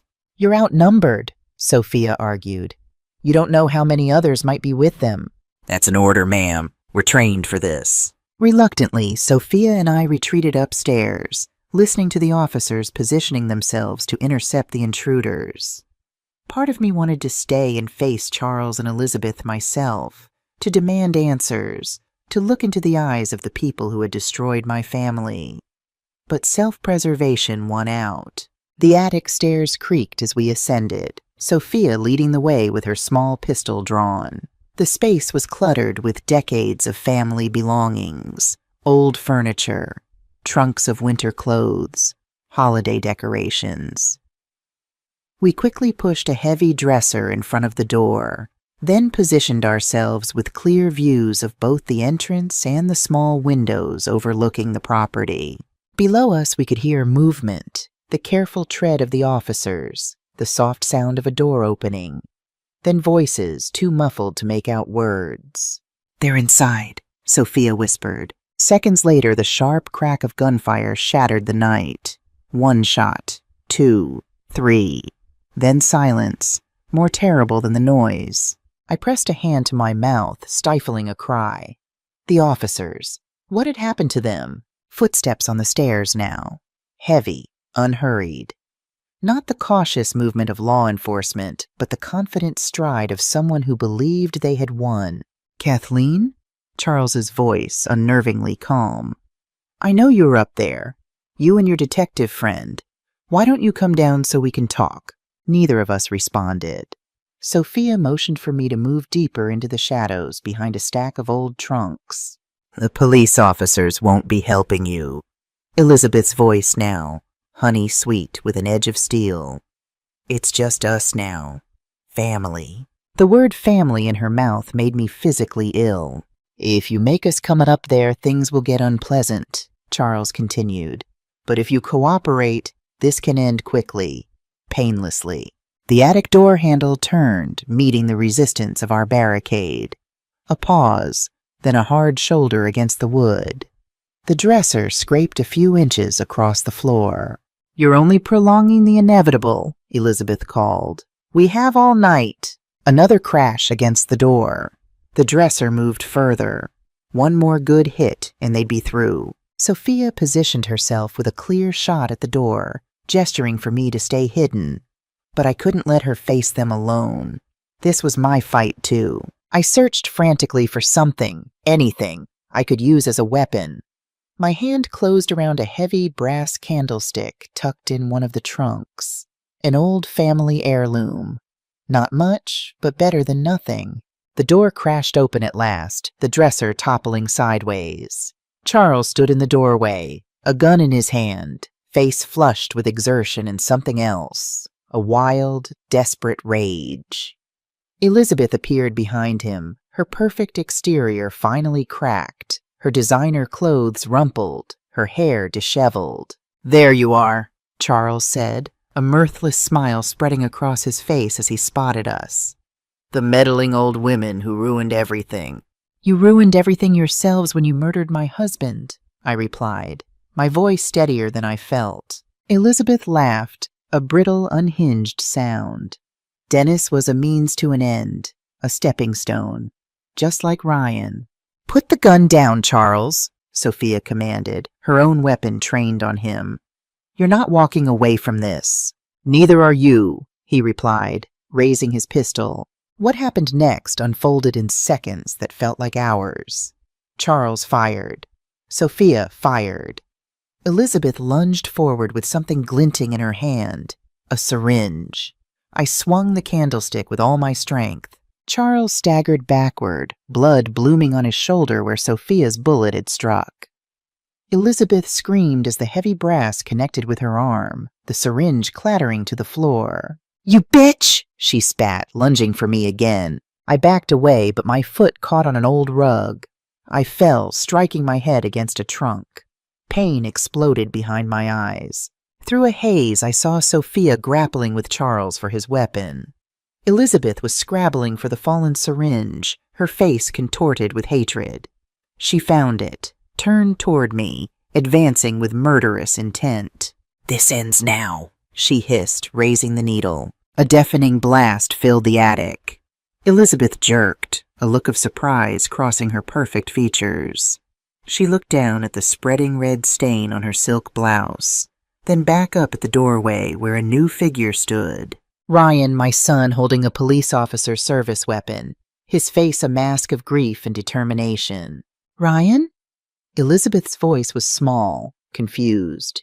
"What are you—" She collapsed, the syringe rolling from her limp fingers. Charles roared with rage, breaking free from Sophia and charging toward his nephew. Another shot rang out. Charles stumbled, fell to his knees, then pitched forward onto the dusty attic floor. Silence descended, broken only by our ragged breathing and the distant wail of sirens. Help was finally coming. Ryan lowered the gun slowly, his face ashen. "Mom, are you hurt?" I struggled to my feet, dizzy from the blow to my head. "I'm okay. How did you know?" "I didn't feel right leaving you here, even with the police protection. I was on my way when I lost cell signal. Saw the officers down outside and heard the gunshots." His voice trailed off as he looked at Elizabeth's motionless form. "Is she?" I moved to check, pressing fingers to her neck. "She's alive, unconscious, but alive." Charles, too, was breathing, barely. The attic floor was slick with blood. Ryan holstered the gun and pulled out a handkerchief, pressing it against Elizabeth's wound with mechanical precision. His face betrayed no emotion as he worked to save the woman who had destroyed our family. "The officers downstairs?" Sophia asked, keeping her weapon trained on Charles. "Alive," Ryan confirmed. "Drugged, I think. I checked their pulses before I came up." The sirens grew louder, then stopped. Shouts outside, boots on the stairs. Within minutes, the attic was swarming with state police and paramedics. Elizabeth and Charles were stabilized and carried out on stretchers. An officer took the gun from Ryan, gently explaining he would need to give a statement. Someone was wrapping the blanket around my shoulders, asking about my head injury. Someone else was helping Sophia down the stairs, her age finally showing after the confrontation. It all seemed to happen at a distance, as if I were watching a film rather than living it. "Mom?" Ryan's voice penetrated the fog. He was kneeling beside me, his eyes full of concern. "The paramedic needs to check you out." I nodded, allowing myself to be guided downstairs and into an ambulance. The farm was lit up like daylight now, police lights flashing, officers cordoning off the property. As the paramedics examined me for signs of concussion, I watched Ryan speaking with Detective Bennett, gesturing toward the house, explaining what had happened. My son, my brave, devastated son who had just shot his wife to save his mother. The physical wounds would heal, the bump on my head, the bruises from my fall. But the emotional trauma? That would take longer, for all of us. Hours later, after examinations at the hospital and extensive statements to the police, Ryan and I sat in a quiet waiting room, waiting for news about Elizabeth and Charles. "Jason?" I asked, realizing I hadn't heard about my grandson in the chaos. "Still with the protective detail and the psychologist," Ryan replied, his voice hollow. "They'll bring him to see us tomorrow once we're all settled." The words seemed inadequate for the upheaval we'd experienced. "I killed her, Mom," Ryan whispered, staring at his hands. "I killed my wife." "No, sweetheart. The doctors are doing everything they can, and you did what you had to do to save me." He looked up, his eyes haunted. "How do I tell Jason his mother tried to murder his grandmother? That she killed his grandfather? That I shot her?" There were no easy answers. No comforting platitudes that could soften such brutal truths. "With honesty," I said finally. "With love. And over time, not all at once." I took his hand. "You won't have to do it alone. I'll be there every step of the way." A doctor approached, her face solemn. "Mr. Murphy, your wife is out of surgery. The bullet missed her vital organs. She'll recover physically." A complex mixture of emotions crossed Ryan's face. Relief, disappointment, confusion. "And Charles Murphy? Still in critical condition. The next 24 hours will be decisive." After the doctor left, Ryan slumped in his chair. "She'll live to stand trial," he said, his tone unreadable. "Is it wrong that part of me wishes she hadn't survived? That I wouldn't have to face her, or watch Jason face her, in a courtroom?" "No," I admitted. "I've had the same thoughts. But this way there will be justice, closure, answers to the questions we still have." "I'm not sure I want answers anymore," Ryan said quietly. "I'm not sure I can bear to know how long she was planning this, how much of our life together was a lie." We sat in silence for a long time, each lost in our own thoughts. Eventually, exhaustion claimed us both, and we dozed fitfully in the uncomfortable hospital chairs. Morning brought a flurry of activity, more police statements, conversations with the district attorney, arrangements for temporary housing since the farm was still an active crime scene. Through it all, Ryan remained my rock, his innate strength shining through despite his own trauma. In the afternoon, Jason was brought to us. My heart broke at the sight of him, pale, confused, his young face pinched with worry. He ran to his father first, then to me, burying his face in my shoulder. "Grandma, what's happening? They said Mom and Uncle Charles are bad people who hurt Grandpa Dennis. Is that true?" I held him close, breathing in the familiar scent of his hair, the same shampoo my son had used at his age. "It's complicated, sweetheart, and very sad. But yes, they did some very bad things." "And Dad shot Mom?" His voice was small, disbelieving. Ryan joined our embrace, creating a circle of family around this wounded child. "I did, Jason, because she was trying to hurt Grandma. I had to stop her." "Is she going to die?" "No," Ryan assured him. "She's hurt, but she'll recover. Then she'll have to face consequences for the things she's done." "Will I ever see her again?" Ryan and I exchanged glances over Jason's head. "How do you answer such a question?" "That's something we'll have to figure out together," Ryan said carefully. "But no matter what happens with your mom, you will always be loved and safe with Dad and Grandma." The psychologist had advised us to be honest but age-appropriate, to answer questions as they came rather than overwhelming Jason with too much information at once. So we followed his lead, addressing each concern as it arose, offering comfort and reassurance without false promises. That night, the three of us stayed in a hotel suite arranged by the police department. Jason fell asleep between us on the sofa as we watched an animated movie, a small attempt at normalcy in a world turned upside down. "What happens now?" Ryan asked softly after we'd tucked Jason into bed. "We rebuild," I said simply. "Day by day, moment by moment. The farm will be there when this is all over. Our home, our legacy." I squeezed his hand. "The place where generations of our family have weathered storms. This one's bigger than most, but we'll get through it. The days that followed brought a whirlwind of legal proceedings, media attention, and painful revelations.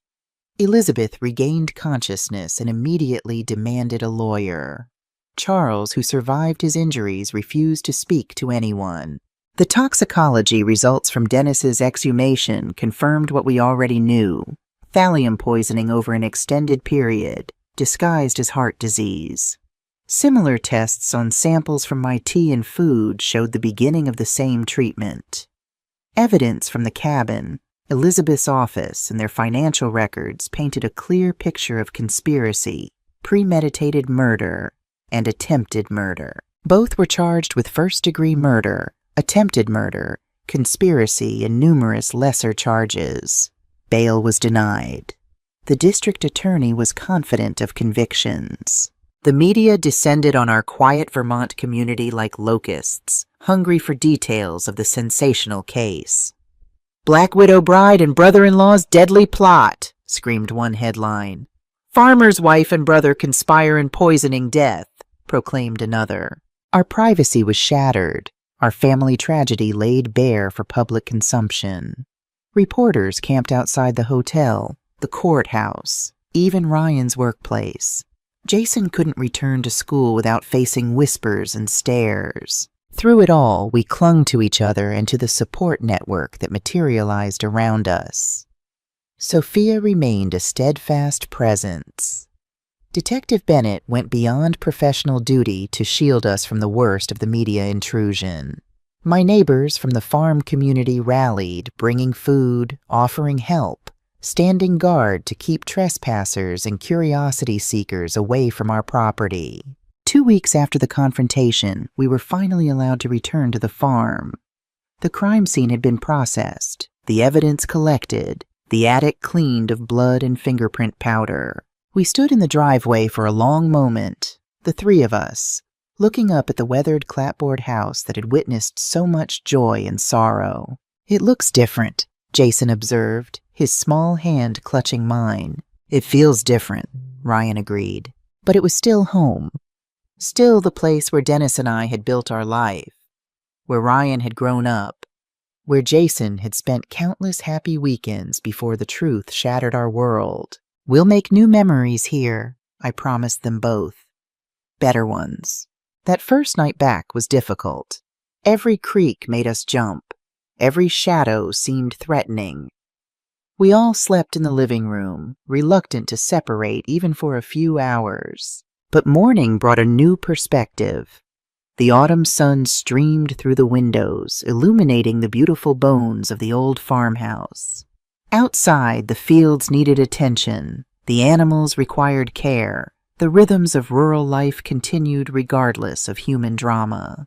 "I thought I'd start on the north pasture fence today," Ryan said over breakfast. "The one Uncle Charles pretended needed fixing." "I'll help," Jason volunteered, eager to be useful, to be part of something constructive after so much destruction. "And I'll make a proper dinner," I decided. A welcome home meal. We settled into a new routine over the following days. Ryan took leave from his architectural firm to help manage the farm and spend time with Jason. I focused on creating stability, regular meals, comfortable spaces, open conversations about feelings and fears. Jason had nightmares sometimes, calling out in the darkness for a mother who was no longer the person he thought she was. Ryan still struggled with guilt and betrayal, alternating between anger and crushing sadness. I had moments of paralyzing doubt.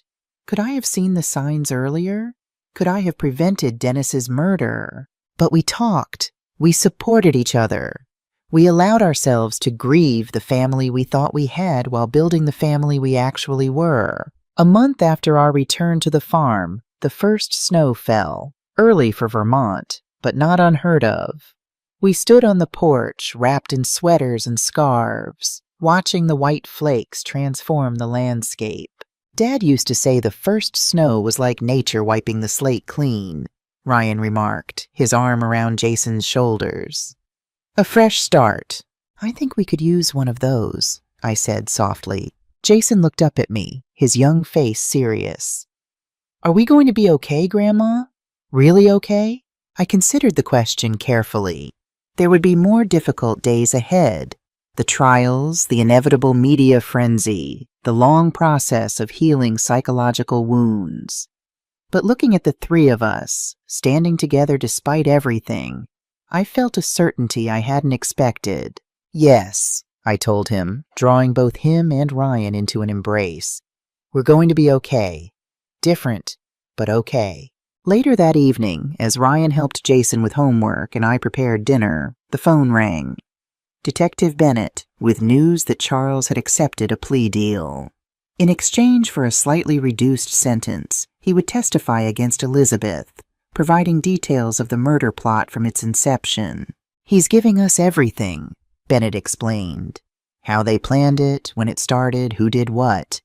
It seems he wants revenge on Elizabeth for turning on him when they were caught.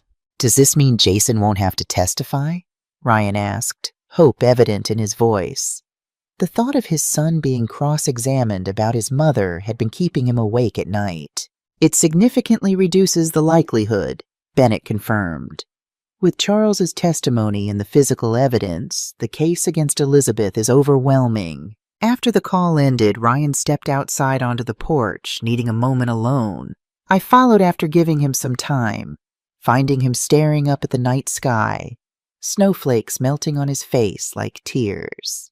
I keep thinking about Dad, he said without turning. About his last days, suffering from what we all thought was heart disease. Was he in pain? Did he suspect? Did he try to tell us? I moved beside him, sharing his vigil beneath the winter stars. From what the journal showed, I think he began to suspect toward the end. But he probably couldn't believe it, that the woman his son loved could be poisoning him. I still can't believe it some days, Ryan admitted. I wake up and for a split second I forget. I reach for her, then it all comes crashing back. I slipped my arm through his, leaning against his shoulder. That will happen for a long time, I think. The forgetting, then the remembering. With your father, it still happens to me after 5 years. He nodded, understanding. Does it ever get easier? It gets different. The sharp edges dull a bit. The gaps between the forgetting and remembering grow longer.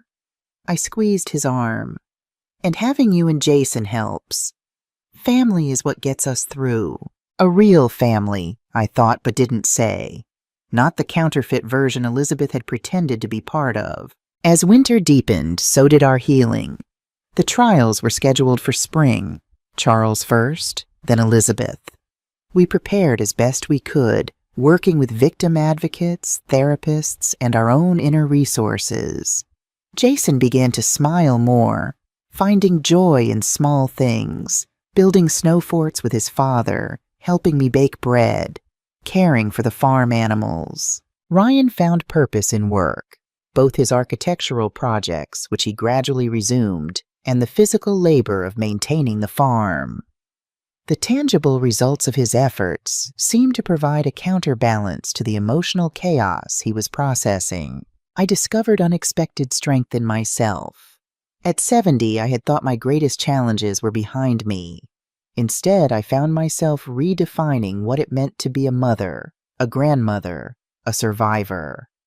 The woman who had been underestimated and dismissed as a doddering old lady had helped bring killers to justice, and was now helping rebuild her family from the ashes of betrayal. On the eve of Charles's trial, Ryan and I sat by the fireplace after Jason had gone to bed.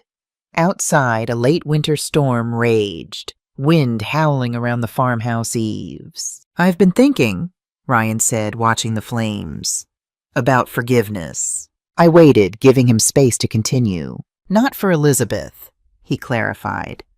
"Or Charles. I don't know if I'll ever forgive them. But for Dad." "What do you mean?" I asked, puzzled. Ryan turned to me, his expression troubled. "The journal you found, it suggested Dad was having an affair with Elizabeth before she turned on him. That's true, isn't it?" I nodded slowly. This was something we'd avoided discussing in detail, trying to protect both Dennis's memory and Ryan's already battered heart. "So he betrayed you. Betrayed us. Ryan's voice held a mixture of anger and sorrow. And yet you fought so hard for justice for him. How do you reconcile that? It was a question I'd wrestled with myself many nights. I believe Dennis was manipulated, I said carefully. Elizabeth targeted him just as she targeted you. That doesn't excuse his choices, but it helps me understand them. And in the end, he recognized his mistake. He tried to document what was happening, perhaps hoping to protect us if anything happened to him. But he still chose to have an affair with his son's wife, Ryan pressed, the hurt evident in his voice. My wife. Yes, I acknowledged. And that's something you'll have to find your own way to process. For me, I choose to remember the 47 years of love and partnership before that terrible mistake. The good father he was to you. The good man he was, most of his life. I took Ryan's hand. Forgiveness isn't forgetting or excusing. It's choosing not to let the hurt define everything. Ryan was silent for a long time considering this. I'm not sure I'm there yet, he admitted finally. But I want to be. For Jason's sake. For all our sakes. You will be, I assured him. When you're ready. The trials came and went, each painful in its own way, but ultimately providing the closure we needed. Charles pleaded guilty to second-degree murder and attempted murder, receiving 2 consecutive life sentences with the possibility of parole after 30 years. At 72, it amounted to a death sentence. Elizabeth maintained her innocence to the end, despite overwhelming evidence and Charles's damning testimony. The jury deliberated for less than 4 hours before finding her guilty on all counts. The judge, citing the particular cruelty of her crimes, sentenced her to life without the possibility of parole. We were there for the verdict, the 3 of us sitting together in the courtroom. As Elizabeth was led away in handcuffs, she looked back once, her gaze finding Jason. For a moment, something like regret flickered across her face. Then it was gone, replaced by the cold mask she'd worn throughout the trial. Is it over now? Jason asked as we left the courthouse for the last time, dodging reporters and their shouted questions. The legal part is, Ryan told him. The rest, that's up to us. Summer came to the farm, bringing with it a sense of renewal. The vegetable garden I'd planted with Jason flourished under his careful tending. Ryan had started a renovation project on the barn, replacing worn boards, strengthening the structure that had stood for over a century. I had returned to my quilting, creating a special piece for Jason's 11th birthday, a patchwork of family memories, old and new. Life would never be what it was before. We all carried scars from the betrayal and violence that had torn through our family. But we were surviving. More than that, we were finding ways to thrive again. One evening, as the 3 of us sat on the porch watching fireflies rise from the fields, Ryan asked the question that had been hovering unspoken between us for months. Will you be okay if we stay here permanently, Mom? Jason and I. Not just for the summer, but for good? My heart swelled. This is your home, I said simply. It always has been. Jason looked up from the jar of fireflies he'd been collecting. Really, Dad? We're going to live at the farm with Grandma? Ryan nodded, a genuine smile lighting his face, something that had been rare in recent months. If that's what you want too, buddy. Yes! Jason punched the air enthusiastically. Can I have Dad's old room? The one with the window seat? It's yours, I agreed, blinking back tears of joy. That night, after Jason had gone to bed, Ryan and I lingered on the porch, watching the stars emerge in the summer sky. Thank you, he said softly, for everything, for fighting for the truth, for being there for Jason, for not giving up on me when I was at my lowest. That's what family does, I replied, squeezing his hand. The real kind, not the counterfeit version we were dealing with. He nodded, understanding. I used to think family was defined by blood or marriage. But it's more than that, isn't it? It's about love, trust, standing together through the worst storms. Exactly. I looked out over the darkened fields, the farm that had been in our family for generations. And this place, it's seen its share of storms, but it's still standing, like us. Ryan followed my gaze, taking in the silhouette of the barn against the night sky, the ancient maple tree where Dennis had hung swings for both him and Jason, the rolling pastures where cattle grazed. "We'll be okay," he said, echoing my words to Jason months before. Different, but okay. I smiled, feeling a peace I hadn't expected to find again. "Yes," I agreed. "We will." Somewhere in the distance, an owl called. The porch swing creaked gently as we rocked. Inside the old farmhouse, my grandson slept safely.